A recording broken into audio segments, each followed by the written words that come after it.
गुप्त वास्तुकला, गुप्ता आर्किटेक्चर, पृष्ठभूमि गुप्त काल लगभग 320-550 लाई को भारतीय इतिहास का स्वर्णिम युग कहा जाता है। इस समय में भारतीय कला, साहित्य, विज्ञान, गणित और वास्तुकला में अद्वितीय प्रगति हुई। गुप्त काल के शासकों ने कला और संस्कृति को बढ़ावा दिया, जिसके परिणाम स्वरूप एक नया स्थापत्य शैली विकसित हुई, जिसे गुप्त वास्तुकला के नाम से जाना जाता है।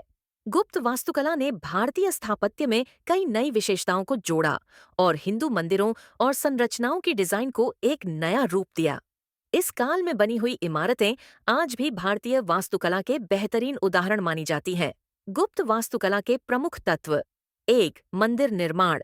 गुप्त काल में मंदिरों का निर्माण एक महत्वपूर्ण पहलू था। इस समय में मंदिरों का डिजाइन और संरचना बहुत ही सुव्यवस्थित और विशिष्ट थी।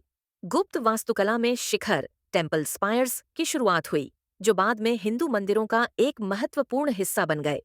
गुप्त काल के मंदिरों में मुख्य रूप से एक कक्षीय मंदिर, सिंगल सेल श्राइन और मंडप, पिलर्ड हॉल का निर्माण किया जाता था। 2. आधुनिक शैली में खंभे और स्तंभ। गुप्त काल में मंदिरों में खंभे, पिलर्स और स्तंभ, कॉलम्स का उपयोग बड़े पैमाने पर किया गया। इन स्तंभों पर बारीकी से उकेरे गए चित्र, शिलालेख और धार्मिक दृश्य दिखाई देते थे। इन खंभों का आकार और रूप बहुत आकर्षक और मजबूत होता था और इनका डिजाइन गुप्त कला का एक प्रमुख तत्व बन गया। 3. चरण और साज सज्जा। गुप्त काल में मंदिरों और अन्य संरचनाओं की साज सज्जा में एक नई बारीकी और कौशल का प्रयोग हुआ। दीवारों पर धार्मिक चित्रण, देवी देवताओं के चित्र और भव्य शिल्प कार्य देखने को मिलते थे। गुप्त वास्तुकला में जैन और बौद्ध धर्म के प्रभाव में भी मंदिरों और मठों का निर्माण हुआ। 4. सप्तमूल मंदिर, पंचायतन स्टाइल। गुप्त काल के दौरान पंचायतन शैली, पंचायतन स्टाइल का उदय हुआ, जिसमें एक मुख्य मंदिर के चारों ओर 4 छोटे मंदिर होते थे।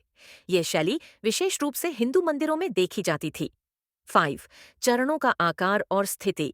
गुप्त काल में मंदिरों में चरण, स्टेप्स और अर्धचंद्राकार, सेमी सर्कुलर संरचनाओं का उपयोग हुआ।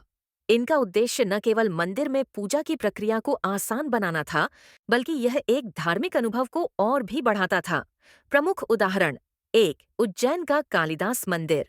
यह मंदिर गुप्त वास्तुकला का बेहतरीन उदाहरण है। यहाँ पर गुप्त काल की स्थापत्य कला के प्रभावशाली तत्व जैसे स्तंभ, चित्रण और शिखर देखने को मिलते हैं।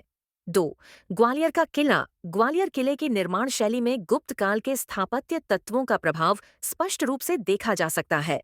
यहाँ के महलों और मंदिरों की दीवारों पर गुप्त कला की झलक मिलती है। 3. भीमबेटका गुफाएं। इन गुफाओं में गुप्त काल के चित्रण और शिल्प का प्रभाव देखा जा सकता है। यहाँ पर विभिन्न चित्र और धार्मिक दृश्य उकेरे गए हैं, जो गुप्त वास्तुकला के प्रतीक हैं। 4. दक्षिण भारत के मंदिर। गुप्त काल के प्रभाव को दक्षिण भारत के कुछ मंदिरों में भी देखा जा सकता है, जैसे कि कांची के मंदिर, जहां पर गुप्त वास्तुकला का प्रभाव स्पष्ट है। गुप्त वास्तुकला की विशेषताएं। संपूर्णता और संतुलन। गुप्त वास्तुकला में हर संरचना का आकार और रूप बहुत संतुलित होता था। पानी की निकासी और हवादारी। इस समय में भवनों के निर्माण में जल निकासी और हवा के प्रवाह पर विशेष ध्यान दिया गया।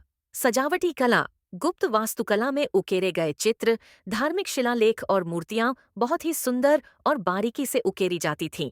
स्थिरता। गुप्त काल की इमारतों की स्थिरता और मजबूती का आदान प्रदान हुआ, जिसके कारण ये संरचनाएं आज भी खड़ी हैं। निष्कर्ष।